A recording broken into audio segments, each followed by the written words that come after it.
Hi investors, आज हम लोग बात करेंगे एक स्मॉल कैप हॉस्पिटल स्टॉक के बारे में जो कि बहुत तेजी से ग्रो कर रहा है। अगर आपने मेरा फाइंडिंग धुरंधर स्टॉक वाला वीडियो देखा हो, वहाँ पे मैंने समझाया था कि कैसे कोई एक स्टॉक मल्टीबैगर बनता है। उसके लिए कुछ एक चीजें बहुत जरूरी होती हैं। फर्स्ट ऑफ ऑल, वो स्टॉक बहुत सस्ते पे अवेलेबल हो, दूसरा उस सेक्टर में टेलविंड हो, या फिर उस कंपनी का मैनेजमेंट बहुत तेजी से एक्सपैंड करना चाहता हो। तो वीडियो में आगे बढ़ने से पहले मैं आपको बता दूं कि ये वीडियो सिर्फ एजुकेशनल पर्पज के लिए है, कहीं से बाय एंड सेल रिकमेंडेशन नहीं है। तो अगर आप इस वीडियो को रिकमेंडेशन समझ के पैसे डालोगे तो आप इसमें पैसा गंवा सकते हो। आप इसमें इन्वेस्ट करने या सेल करने से पहले अपने फाइनेंशियल एडवाइजर से बात कर लेना। जिस हॉस्पिटल चेन के बारे में हम लोग बात करने वाले हैं, इन्होंने 2023 में आईपीओ किया था। इससे पहले इनके पास 4 हॉस्पिटल हुआ करते थे और अगले 2 सालों में इन्होंने 5 हॉस्पिटल्स एक्वायर किए, जिससे इनके पास नंबर ऑफ हॉस्पिटल्स बढ़ के अभी 26 में हो चुके हैं 8। और 9th हॉस्पिटल का एक्विजिशन इन लोगों ने ऑलरेडी कर लिया है, जो कि गुरुग्राम में है। अप्रैल 2027 तक रेडी हो जाएगा। From being 1405 beds in 2023 to 3250 beds in just 3 years। ये हॉस्पिटल सेक्टर में one of the fastest growth है। तो हम लोग जिस कंपनी का बात कर रहे हैं उसका नाम है यथार्थ हॉस्पिटल्स। ये आप देख सकते हो, ये इनके सारे हॉस्पिटल्स हैं। अभी इनके पास 8 ऑपरेशनल हॉस्पिटल्स हैं और 9th पे काम चल रहा है ऑलरेडी। तो वीडियो में आगे हम लोग बढ़े इससे पहले मैं आपको कुछ की ऑपरेशनल ड्राइवर्स बता दूं, जो कि किसी हॉस्पिटल को ट्रैक करने में सबसे इंपॉर्टेंट देखा जाता है। तो पहला है ARPOB, average revenue per occupied bed. ये बताता है कि एक हॉस्पिटल अपने एक बेड से कितना पैसा कमाता है। दूसरा सबसे इंपॉर्टेंट मेट्रिक है कि इनके पास टोटल बेड कैपेसिटी कितना है, और फिर देखना है कि इसमें ऑक्यूपेंसी कितना है। इस हॉस्पिटल के बारे में मुझे एक चीज बहुत अच्छा लगता है कि ये ऐसे ही एक्सपेंड कहीं भी नहीं कर देते हैं, ये क्लस्टर बेस्ड एक्सपेंशन करते हैं। इनके मोस्टली हॉस्पिटल्स दिल्ली के आसपास हैं, so that quality of doctor ये मेंटेन कर सकें। कंपनी के ऊपर पहले थोड़े से एलिगेशन लगे हैं, जिसको इंप्रूव करने के लिए कंपनी ने MKSA एंड एसोसिएट को अपॉइंट किया है चार्टर अकाउंटेंट के फॉर्म में। रमेश कृष्णन को इंडिपेंडेंट डायरेक्टर घोषित किया, जो कि हेल्थ केयर में एक बहुत बड़ा नाम है। डेलोइट, जो कि एक बहुत बड़ा मल्टीनेशनल जायंट है, इसको इंटरनल ऑडिटर के रूप में अपॉइंट किया। और क्रिसिल ने अभी इन्हें A स्टेबल का रेटिंग दिया है। ये आप देख सकते हो कि फरीदाबाद में इन्होंने जो नया हॉस्पिटल खोला था 400 बेड कैपेसिटी वाला, ये ऑलरेडी ऑपरेशनल हो चुका है। लास्ट क्वार्टर इस हॉस्पिटल से 8 to 9 करोड़ का रेवेन्यू भी आया था। फिर ये मॉडल टाउन हॉस्पिटल भी कमेंस हो चुका है जुलाई 2025 में, जिसका average revenue per occupied bed था 40,000, जो कि कंपनी के एवरेज से ज्यादा है। लास्ट क्वार्टर फरवरी में ही जो आगरा हॉस्पिटल एक्वायर किया था उसका ऑपरेशन स्टार्ट कर दिया है। इससे अभी इनको बस 7 करोड़ का रेवेन्यू आया है, जो कि आने वाले क्वार्टर में इंक्रीज होगा। ये आप इनका रेवेन्यू मिक्स देख सकते हो क्वार्टर 4 26 में। एक हॉस्पिटल को ट्रैक करने में ये भी बहुत इंपॉर्टेंट होता है कि इनका स्पेशलिटी मिक्स क्या है। जैसे 2021 में 50% से ज्यादा रेवेन्यू इंटरनल मेडिसिन से आया करता था, जो कि अभी घट के बस 19% हो गया है। 2026 में इनका रेवेन्यू कहां से कैसे आता है, ये आप यहाँ पे देख सकते हो। कंपनी का जो टारगेट है कि आने वाले 3 सालों में ये अपना बेड कैपेसिटी 5000 तक ले जाएंगे, ये इसका रोड मैप है। अभी कंपनी के पास जो 3250 बेड्स हैं, आने वाले 3 साल में कंपनी टारगेट कर रहा है कि इसको 5000 तक ले जाएंगे। रिसेंटली इन्होंने नोएडा में जो बहुत बड़ा एयरपोर्ट बना है, इंटरनेशनल एयरपोर्ट, उसके साथ पार्टनरशिप किया है वहाँ पे एक्सक्लूसिव हेल्थ केयर प्रोवाइड करने के लिए। अगर मैनेजमेंट देखे तो ये आप देख सकते हो, अजय त्यागी जो चेयरमैन है, डॉक्टर कपिल कुमार जो मैनेजिंग डायरेक्टर हैं, यही दोनों इस कंपनी के को फाउंडर हैं। इंडिपेंडेंट डायरेक्टर में मिस्टर रमेश कृष्णन है, जिनके पास 30 ईयर से ज्यादा का एक्सपीरियंस है। प्रमिला भारद्वाज जो है इंडिपेंडेंट डायरेक्टर। तो मैनेजमेंट तो बहुत कैपेबल है, क्योंकि इन्होंने जो एग्जीक्यूशन किया है आने वाले 3 साल में, इतना जो स्पीड एक्सपेंशन किया है अपने बैलेंस शीट को हेल्दी रखते हुए, it is highly commendable.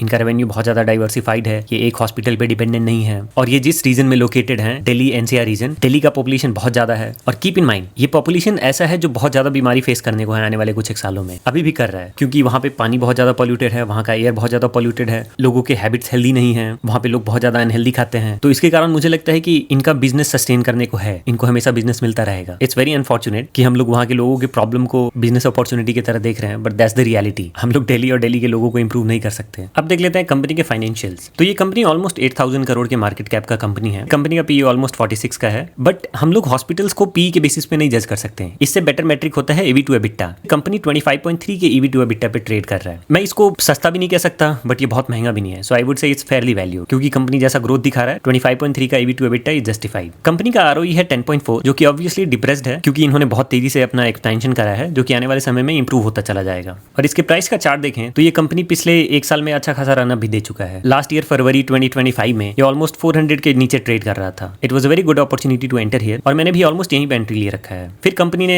Run up दिया, और अभी रिसेंट मार्च 2026 वाले फॉल में ये 550 के आसपास ट्रेड कर रहा था। That was also very good opportunity to enter, but company अभी ऑलमोस्ट 800 से ऊपर 840 के आसपास ट्रेड कर रहा है। So it's not a recommendation at all कि आप यहाँ पे जाके बाय करो या फिर सेल करो। अब देख लेते हैं कंपनी का क्वार्टरली रिजल्ट। तो आप ये देखो क्या ब्यूटीफुल सेकुलर ग्रोथ है। ये 144 करोड़ से लेकर 342 करोड़ का रेवेन्यू कंपनी कंपनी ने लास्ट क्वार्टर में पोस्ट किया था, वाई ऑन वाई 47% का ग्रोथ दिखाया था कंपनी ने। यहाँ पे आपको एक्सपेंसेस भी ज्यादा दिख रहे होंगे 262 करोड़ का, बिकॉज कंपनी ने बहुत ज्यादा कैपेक्स करा है। इनका इनिशियल कॉस्ट बहुत ज्यादा होता है, मैन पावर मेंटेन करना है, मशीन्स को रन करना है, और इनिशियली हॉस्पिटल्स में बहुत ज्यादा रेवेन्यू आता नहीं है। तो ये कंपनी इनिशियली जब कोई हॉस्पिटल खोलता है तो एक साल तक उस हॉस्पिटल में इनको लॉस ही हो रहा होता है। तो कंपनी ने 23% एबिटा मार्जिन के साथ 80 करोड़ का एबिटा शो किया था। यहाँ पे आपको दिख रहा होगा कि इनका एबिटा 2023 से ड्रास्टिकली गिरा है, 28 से अभी घट के 23 हो गया है। It's all because of rapid expansion. Company ने बहुत तेजी से जो एक्सपेंड किया है, इससे इनका एबिटा थोड़ा सा डिप्रेस हो गया है। जितने तेजी से रेवेन्यू ग्रो किया है उतने तेजी से एबिटा या फिर पैट ग्रो नहीं किया है, क्योंकि इनिशियली हॉस्पिटल्स में रैंप अप कॉस्ट बहुत ज्यादा होता है। बट मैनेजमेंट ने गाइड किया है कि इनका एबिटा मार्जिन अब 23% से नीचे नहीं जाएगा कभी। कंपनी को 7 करोड़ का अदर इनकम हुआ था और ये 5 करोड़ का इन्होंने इंटरेस्ट पे किया है, जो कि आपको दिखेगा कि इंटरेस्ट बढ़ा है इनका, क्योंकि इन्होंने अभी रिसेंट में जो एक्विजिशन किया था और वर्किंग कैपिटल रिक्वायरमेंट के कारण कंपनी को लोन लेना पड़ा। 30 करोड़ का कंपनी ने डेप्रिसिएशन शो किया है, ऑब्वियसली क्योंकि बहुत ज्यादा कंपनी ने एक्सपेंशन किया है तो ये डेप्रिसिएशन बढ़ेगा ही।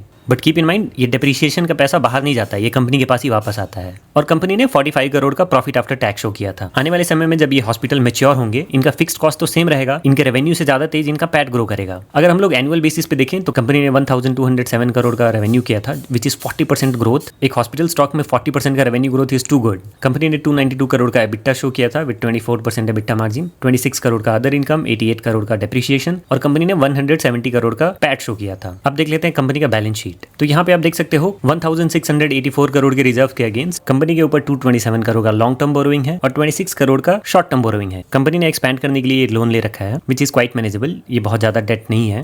अगर कंपनी का फिक्स एसेट देखें तो ये आप देख सकते हो 2023 में 300 करोड़ से बढ़ के ऑलमोस्ट 1250 करोड़ हो चुका है बिकॉज ऑफ एक्विजिशन। कंपनी का कैपिटल वर्क इन प्रोग्रेस देखें तो अभी 102 करोड़ का है, जो इन्होंने गुरुग्राम में हॉस्पिटल एक्वायर किया उसके लिए। अदर एसेट में अगर हम लोग देखें तो ये थोड़ा सा वरिंग है। आप यहाँ पे देख सकते हो ट्रेड रिसीवेबल्स 375 करोड़ का है। एक हॉस्पिटल में ट्रेड रिसीवेबल इतना ज्यादा क्यों होना चाहिए? एक हॉस्पिटल में तो पेशेंट आता है, इलाज करवाता है और हाथों हाथ पैसा पे करके जाता है। गवर्नमेंट के बहुत सारे हेल्थ केयर स्कीम्स होते हैं और यथार्थ के जो पुराने हॉस्पिटल हैं वो गवर्नमेंट स्कीम्स में बहुत ज्यादा डील करता था पहले, और गवर्नमेंट पैसा बहुत लेट से पे करती है इन कंपनीज को। कंपनी ने गाइड किया है कि आने वाले समय में ये जो गवर्नमेंट के हेल्थ केयर स्कीम्स होते हैं कंपनी इनसे कम डील करेगा, और कंपनी एनी हाउ कोई तरीके ढूंढ रही है जिससे ये गवर्नमेंट के जो ट्रेड रिसीवेबल्स हैं ये जल्दी से जल्दी क्लियर हो जाए। कंपनी के पास 262 करोड़ का कैश पड़ा हुआ है। कंपनी ने अपने सब्सिडीज या फिर दूसरी कंपनी को 133 करोड़ का लोन दे रखा है। 136 करोड़ का इनके पास अदर एसेट पड़े हुए हैं। अब देख लेते हैं कैश फ्लोज, जो कि मुझे लगता है कि किसी कंपनी का सबसे जरूरी पार्ट होता है। आपको इन्वेस्ट करने से पहले ये जरूर देखना चाहिए। तो ये आप देख सकते हो मार्च 2026 में कंपनी ने 205 करोड़ का कैश फ्रॉम ऑपरेशन जनरेट किया है, विच इज क्वाइट हेल्दी।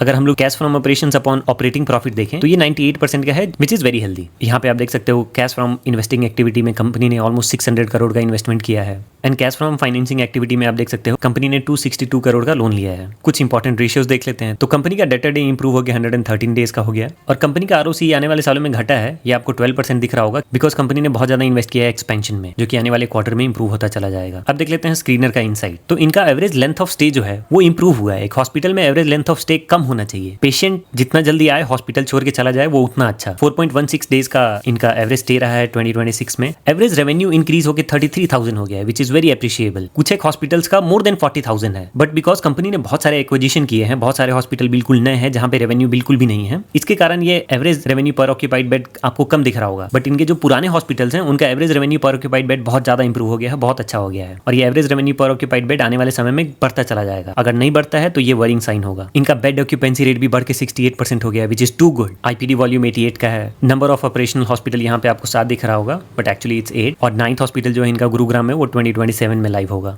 और अब देख लेते हैं कंपनी का शेयर होल्डिंग। तो यहाँ पे आप देख सकते हो प्रमोटर हेल्दी 55% ओन करते हैं, एफआईआई 5.62% होल्ड करते हैं, डीआईआई 10.84% होल्ड करते हैं, जिसमें कोटक म्यूचुअल फंड 5% से ज्यादा होल्ड करता है। बंधन स्मॉल कैप कंटिन्यूअसली अपना स्टेक बढ़ाया जा रहा है। लेटेस्ट शेयर होल्डिंग इनका 4.24% है। और अगर हम लोग पब्लिक शेयर होल्डिंग देख लें तो यहाँ पे आपको 2 इंटरेस्टिंग नाम दिखेंगे। लास्ट ईयर जून में मुकुल अग्रवाल ने 1.14% स्टेक लिया इस कंपनी में, और फेमस इन्वेस्टर विजय केडिया ने भी इसमें 1% स्टेक लिया है। और अब देख लेते हैं सबसे इंपॉर्टेंट चीज, कंपनी का लास्ट कॉन कॉल, जिसमें मैनेजमेंट क्या गाइड कर रहा है, वो फ्यूचर में कंपनी को कहां लेके जाने वाले हैं। तो ये फाइनेंशियल परफॉर्मेंस तो आपने देख ही लिया। मैनेजमेंट ने बताया कि जो नए हॉस्पिटल्स में लॉसेज हैं वो अब धीरे धीरे कम होते चले जाएंगे। जो इनिशियल रैंप अप में ज्यादा पैसा लगता है, अगर उसको हम लोग हटा दें तो इनका एडजस्टेड एबिटा मार्जिन 30.4% का है। मैनेजमेंट ने बताया कि जो इनका डेटर डे इंप्रूव हुआ है 124 से घट के 112 हो गया है। 90 to 95 डेज का टारगेट किया है फिजिकल ईयर 27 के लिए। कंपनी के पास 393 करोड़ का टोटल कैश पड़ा हुआ है, उसमें से नेट कैश जो है 116 करोड़ करोड़ का है। ये आप देखो, ये इंपॉर्टेंट मेट्रिक है। कंपनी ने बताया कि नोएडा में जो इनका हॉस्पिटल है उसमें 86% ऑक्यूपेंसी है, ग्रेटर नोएडा में 76%, नोएडा एक्सटेंशन में 61%, झांसी में 86%, ग्रेटर फरीदाबाद जो ओल्डर यूनिट है इनका इसमें 69%, न्यू दिल्ली में 32% क्योंकि ये नया हॉस्पिटल है मॉडल टाउन में जो कि आने वाले समय में बढ़ता चला जाएगा। फरीदाबाद सेक्टर 20 जो नया हॉस्पिटल है इनका उसमें 52%, आगरा में 52% जो आने वाले समय में बढ़ेगा ऑब्वियसली। एयरपॉप जो इनका 33,282 करोड़ का है वो वाई ऑन वाई बेसिस पे 5% ग्रो किया है और फुल ईयर के लिए 7% से ग्रो किया है।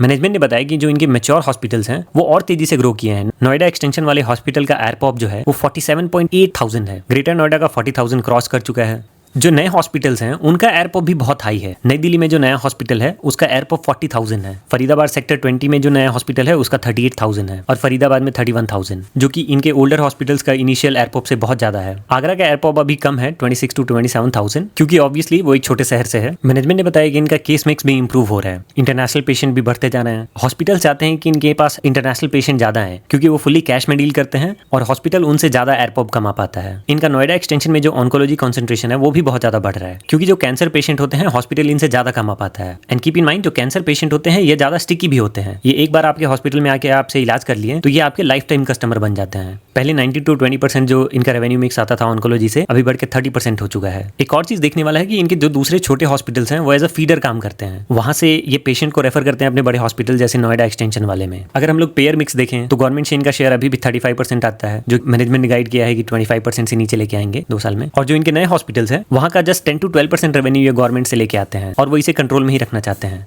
अब देख लेते हैं कंपनी का एक्सपेंशन प्लान। रिसेंट में इन्होंने गुरुग्राम में एक नया हॉस्पिटल एक्वायर किया है क्योंकि गुरुग्राम एक प्रीमियम कैचमेंट एरिया है। मैनेजमेंट ने बताया कि यहाँ पे एयरपॉप 50,000 से भी ज्यादा होगा और ये हॉस्पिटल अप्रैल 2027 तक अपना ऑपरेशन स्टार्ट कर देगा। कंपनी का अगर बेड कैपेसिटी टारगेट हम लोग देखें तो कंपनी के पास ऑलरेडी 3,200 बेड कैपेसिटी है जिसको ये आने वाले 3 साल में बढ़ा के 5,000 से ऊपर करना चाहते हैं। और ये बहुत इंपॉर्टेंट मेट्रिक होता है किसी भी हॉस्पिटल को ट्रैक करते वक्त कि उनके पास टोटल बेड कैपेसिटी कितना है। कंपनी ने बताया कि आने वाले समय में ये 70% से ज्यादा एक्सपेंशन करेंगे एक्विजिशन करके और 30% के आसपास ग्रीनफील्ड एक्सपेंशन करेंगे। और एक्सपेंशन के लिए कंपनी मोस्टली डेट या फिर इंटरनल एक्रूवल का यूज करेगा, इससे इक्विटी डाइल्यूशन नहीं होगा। और ये 5,000 बेड कैपेसिटी इजिली कर सकते हैं क्योंकि इनके पास स्ट्रॉन्ग कैश रिजर्व पड़े हुए हैं और इनका कैश कन्वर्जन भी आने वाले समय में इंप्रूव होता चला जाएगा। मैनेजमेंट ने बताया कि फरीदाबाद हॉस्पिटल का ब्रेक इवन 10 to 11 मंथ में हो जाएगा, नई दिल्ली का 14 to 15 मंथ। आगरा में जो इन्होंने रिसेंट में 250 बेड का एक्विजिशन किया था उसका ऑलरेडी 7 करोड़ का मंथली रेवेन्यू रन रेट है और उस हॉस्पिटल से इनको 18% का एबिटा मार्जिन भी मिलता है। आगरा हॉस्पिटल में इन्होंने दा विंची रोबोट भी इंस्टॉल किया है और इसने 50 से ऊपर सर्जरी भी कंप्लीट कर लिया ऑलरेडी। इनको एक और बेनिफिट हुआ है, जो सेंट्रल गवर्नमेंट का हेल्थ स्कीम है गवर्नमेंट ने उसका रेट भी रिवाइज कर दिया है जिससे ऑलमोस्ट 5% का इनका रेवेन्यू अपलिफ्ट मिलेगा और सीधे 3% का एबिटा ग्रोथ होगा। मैनेजमेंट ने ये भी बताया कि जो कैंसर पेशेंट का जो ड्रग प्राइसिंग कंट्रोल है इससे इनके ऊपर बहुत कम ही इंपैक्ट आएगा। मैनेजमेंट ने ये भी बताया कि जो मिडिल ईस्ट में वॉर चल रहा है इससे इनका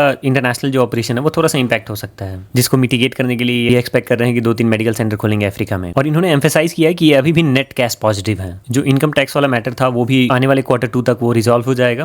और अब देख लेते हैं मैनेजमेंट का आउटलुक। मैनेजमेंट ने गाइड किया है कि ये 24 to 25% का एबिटा मार्जिन सस्टेन कर लेंगे आने वाले सालों में, मार्जिन इससे भी बेटर हो सकता है। मैनेजमेंट ने कोई फिक्स ग्रोथ गाइडेंस नहीं दिया है बट इन्होंने बोला कि ये जो 26 में इन्होंने 36% का ग्रोथ दिखाया था Y on Y, fiscal year 27 में इससे भी बेटर करके दिखाएंगे। तो अगर हम लोग कंपनी का बिजनेस देखें तो ये हमको फेयरली स्ट्रॉन्ग लगता है क्योंकि इनके हॉस्पिटल्स काफी डाइवर्सिफाइड हैं। इन हॉस्पिटल्स में इनका जो रेवेन्यू मिक्स है वो भी काफी डिस्ट्रीब्यूटेड है। कंपनी का मैनेजमेंट कैपेबल है। फाइनेंशियल्स देखें तो वो भी बहुत अच्छा है। कंपनी का बैलेंस शीट भी स्ट्रॉन्ग है, कैश का कन्वर्जन भी बहुत सही है। और ये एक केस स्टडी था जिसमें हमने देखा कि मैनेजमेंट ने कैसे एक अच्छा हॉस्पिटल चेन बनाया है। So thanks for watching. अगर ये आपको वीडियो अच्छा लगा हो तो प्लीज लाइक एंड सब्सक्राइब और आप कमेंट करके बताओ कि नेक्स्ट वीडियो किस पे बनाऊं। आप किसी और सेक्टर में वीडियो चाहते हो या फिर इसके जो कॉम्पिटिटर्स हैं जैसे पार्क मेडिवर्ल्ड उस पे वीडियो बनाऊं या फिर Artemis Medicare, because Artemis Medicare भी बहुत तेजी से एक्सपैंड करने वाला है, वो भी एक अच्छा केस स्टडी बन सकता है।